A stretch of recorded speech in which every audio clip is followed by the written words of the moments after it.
Olá, amigos, como que você tá? Tudo bem contigo? Mais uma vez estamos aqui para a gente conversar um pouco, contar histórias. Histórias e histórias. E essa, na verdade, de hoje é uma história. Eu estava conversando com a minha netinha número 3 e ela disse assim, vovó, lá na escola tem um menino na minha classe que ele põe um rabo e cada dia ele põe um rabo de uma cor. E daí eu comecei a conversar com ela, falei assim, olha, tem gente que implanta bigode, outros pintam a cara para parecer com um leão, outros fazem. E, e conversei com ela com pessoas que fazem tais procedimentos, né? E longe de mim criticar o gosto de cada um, eu acho que cada um tem que andar segundo aquilo que tem o livre-arbítrio para poder escolher o que quer ser, fazer e tal. Mas só que eu estava comentando com a minha netinha, falando assim, sabe que existe, né, pessoas desse tipo mesmo que elas querem se parecer com cachorro, outras com gato, outras com outros animais e tal, né?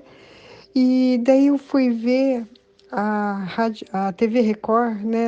Ela fez uma produção de um tema sobre essas mudanças, pessoas assim que fazem mudanças tão radicais que chocam, né?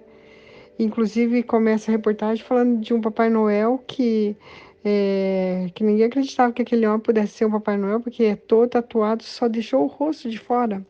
Praticamente quase 100% do corpo tatuado, só livrando o rosto, né? E daí conforme estava conversando com a minha netinha, daí eu estava me lembrando de alguma coisa a respeito disso, né? E eu fiquei pensando sobre que é interessante como o homem tem aí incessantemente uma busca de inconformismo, de procurar um sentido, procurar um caminho, ser reconhecido, ser notado, ser destacado, por que não? E por aí afora, se a gente fosse achar e procurar os adjetivos desses atos, iríamos falar muito mais ainda sobre isso. E daí na hora que eu comecei a conversar com ela, eu pensei assim, poxa vida, olha só como que é sutil. Era uma coisa que começou com tatuagens nas peles das pessoas, nos braços, e daí foi ficando aumentando uma outra tatuagem, e quando veja, tem pessoas que pintaram o rosto, cabeça, e depois, como se não bastasse isso, começaram-se as transformações no corpo físico. É horrível de ver naquelas pessoas colocando dentro dos olhos, né, uma cor preta, outra colocando um azul mais escuro na parte branca dos seus olhos. E por aí afora, são tantas modificações que eles fazem hoje em dia e ali eu estava pensando sobre isso, né, que eu falei assim para ela, é interessante como nós nascemos, a Bíblia diz assim, que nós nascemos à imagem e semelhança de Deus. E quando somos imagem e semelhança de Deus e que a gente volta lá no Éden, a gente lembra o quê? De Satanás ter sido jogado do céu. E para ele ser jogado do céu, imagina só, houve uma discordância lá no céu. Satanás, a Bíblia relata que ele quis ser igual a Deus, então ele fez o quê? Ele levou consigo digamos que seja 25%, 30%, não sei, alguma coisa assim, uma porcentagem dos anjos, ele levou com ele para acreditar que ele era tão bom quanto Deus. Só que imagina só com que Satanás deve ter ter usado argumentos para poder convencer isso. E um outro dia eu vou falar só desses argumentos que eu suponho que possa ser. Mas hoje eu queria falar de que esses anjos foram que jogados do céu e, pelo que eu entendo, foram jogados na terra. né? Parece que é assim, não tenho certeza, mas é isso que eu imagino que seja, que eles foram jogados na terra. Então, aqui na terra existe o bem e o mal. E Deus, para poder testar se, se nós poderíamos ter o livre-arbítrio de poder escolher quem que nós gostaríamos de seguir. Qual que seria o seu Deus? Qual que seria aquele caminho que você iria escolher?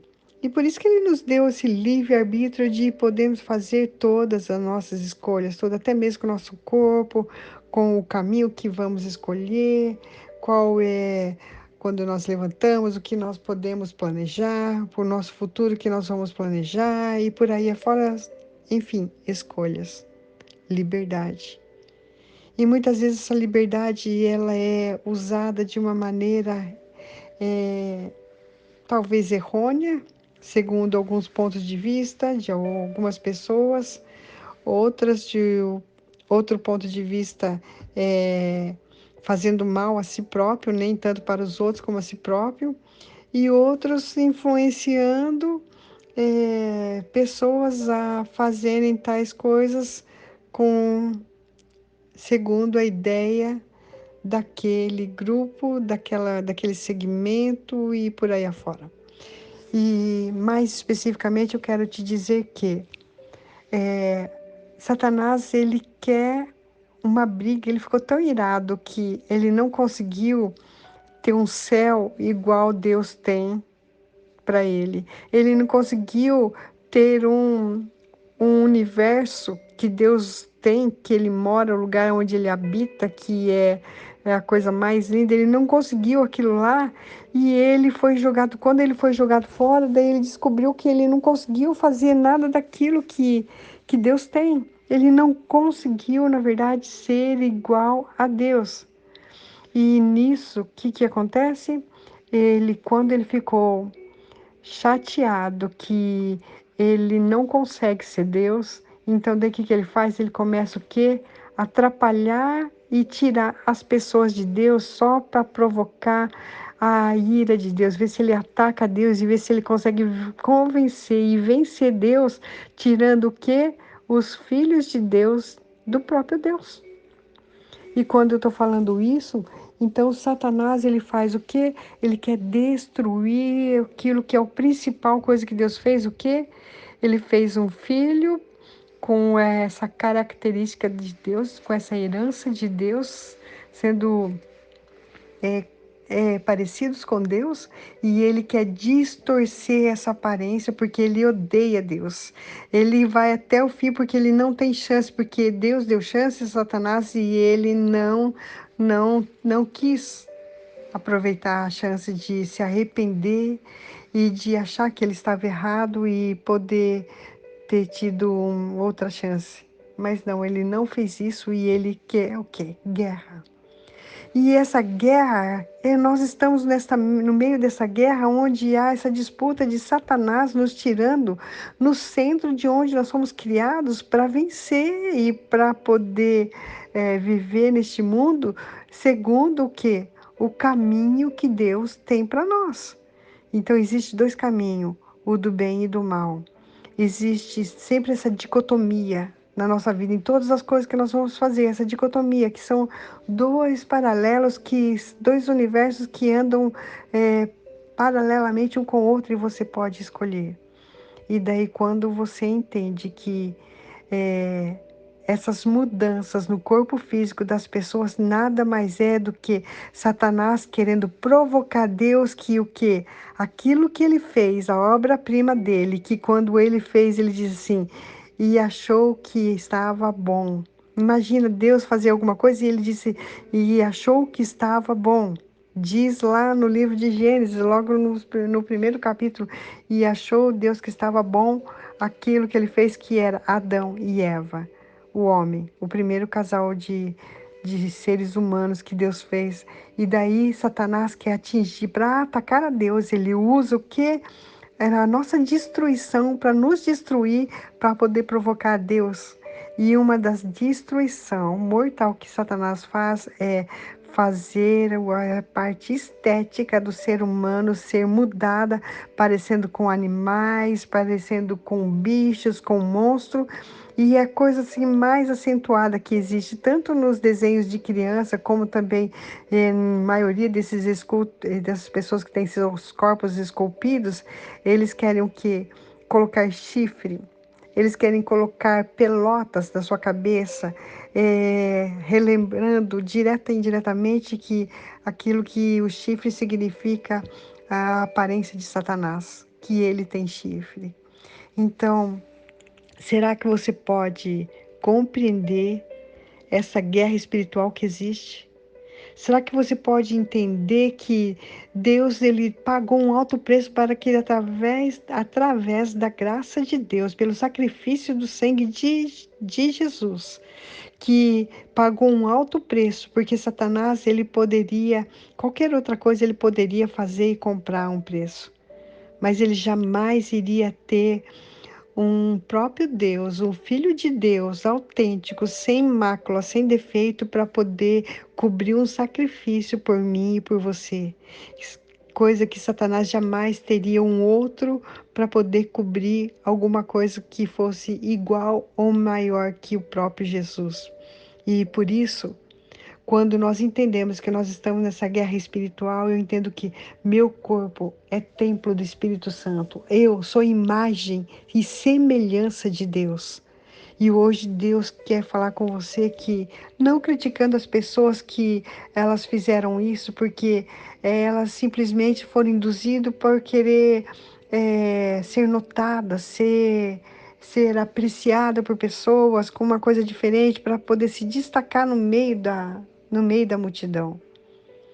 E elas não conhecem Jesus, elas não conhecem Deus. Então a gente deve amar essas pessoas do jeito que elas são, do jeito que elas estão, para que elas possam ver em nós como pessoas semelhantes a eles, no sentido de que tanto Deus pode nos escolher, como pode escolher essas pessoas também. Porque Deus fala assim: venha como está. Aceitando Jesus, você aceita do jeito que você está, do jeito que você é. E ele fala assim: mas não fique como está. É claro que as tatuagens, essas coisas não vão, dificilmente vão poder ser retratadas, ser mudada, restaurada. É muito difícil uma inversão de tudo isso. Mas quando nós entendemos que tem um Deus que pagou um alto preço e Ele está preparando um lugar para mim, e Ele ama tanto a mim como essas pessoas transformadas, transfiguradas, e que elas inocentemente elas não sabem que elas estão tentando fazer alguma coisa, que elas estão procurando na essência, que elas querem procurar alguma coisa que preencha, que preencha, que preencha, e na verdade elas estão procurando a essência. E essa essência é o próprio Deus. E essa essência, existe um lugar dentro de nós, que é nossa alma, que você não pode pintar, que você não pode fazer nada com ela, mas você pode alimentá-la ela com Deus, ou então você pode fazer ela com a outra autoridade que é sem Deus. Você pode ter o Espírito Santo de Deus conduzindo a sua vida, como também você pode ter a ausência do Espírito Santo de Deus sem conduzir a sua vida e sem direção para onde você vai, para entendimento de tudo aquilo que é o discernimento do Espírito Santo de Deus que nos instrui no caminho que devemos andar. E eu quero encerrar esse vídeo dizendo para você que Deus ama cada um do jeito que é, do jeito que está. Mas Deus está chamando hoje para que existe um vazio, tem um buraco, como se fosse um quebra-cabeça, que falta uma peça e que as pessoas procuram encher, encher, encher, porque existe um vazio, uma necessidade de procurar algo que encha, que satisfaça, que complete, que dê aquela plenitude. É como se fosse uma busca incessante de alguma coisa, mas não sabe o que é, onde está e onde procurar, e elas começam a fazer cada loucura por causa dessa essência. E quando nós entendemos que essa essência, que este quebra-cabeça que existe dentro de você, que falta essa peça só cabe Deus. Nenhuma outra peça vai caber neste lugar. E quando você receber este Deus, e Ele vai falar assim, filhinho, venha do jeito que você está, eu amo você do jeito que você é. E daí você vai ter olhos abertos, mentes abertas, e você vai poder o quê? Ver que Deus pode transformar a nossa vida, não mais dessa carência, porque essas pessoas que fizeram essas mudanças, elas não têm mais onde mudar e elas ainda continuam com essa carência, e essa carência é Deus. E hoje Deus está te chamando, filhinho, o que falta em você é a peça do quebra-cabeça sou eu. E eu tô te esperando de braços abertos. Deus ama você. Deus quer você. Deus quer que você seja livre. Não precisa ser livre deste corpo, não, porque o corpo foi Deus quem te deu, mas seja livre a mente para entender que a sua essência você não é deste mundo, mas você é filho de Deus, criado por Ele. E Ele está te chamando que você tem uma essência e essa essência é essa genética de Deus e que você está buscando tudo que você quer e precisa estar em Deus. E eu vou orar com você aqui agora para que você possa entender isso que eu estou falando, porque é uma metanoia. Somente quem queira essa metanoia pode entender tudo isso que eu falei, essa mudança de vida. Senhor Deus e Pai, hoje eu quero orar, Senhor Jesus, por uma metanoia, Senhor Jesus, nessas pessoas que são, Senhor, escravos, Senhor Jesus, meu Deus, de uma busca incessante, Senhor, e ela busca naquilo que os olhos podem ver, naquilo que o mundo pode oferecer, e elas vão na extravagância ao extremo, Senhor Jesus, de fazer tantas coisas, colocando ou mudando o seu corpo em busca, Senhor Jesus, daquela transformação. Em busca, Senhor, daquilo que preenche aquela carência, aquele buraco, aquilo que está faltando na vida delas. Em nome de Jesus, vou fazer essa oração pequena e curta, Senhor Deus, porque é o Espírito Santo de Deus que vai completar essa oração. Em nome de Jesus. Que toda essa busca, toda essa carência, tudo isso que existe dentro de você, que essa busca incessante naquilo que os seus olhos vê, está naquilo que você não consegue ver, mas você pode sentir. O ar que respira você não pode ver, mas você não vive sem ele. E Deus é como esse ar que você respira. E só que ele é real, ele existe, e ele é quem fez você, e ele está querendo que você tenha um encontro com ele. Fala para ele, converse com ele, ele vai te responder, ele vai interagir, porque este Deus invisível é mais real do que você possa acreditar, em nome de Jesus. Que o Espírito Santo de Deus possa preencher e dar entendimento a tudo isso que eu estou tentando falar. Que o Espírito Santo de Deus complete cada uma dessas carências, desse buraco, desta necessidade com a plenitude do Espírito Santo de Deus, que renova, restaura e refaz, e que venha essa essência de Deus sobrepor sobre a vida dessas pessoas, em nome de Jesus.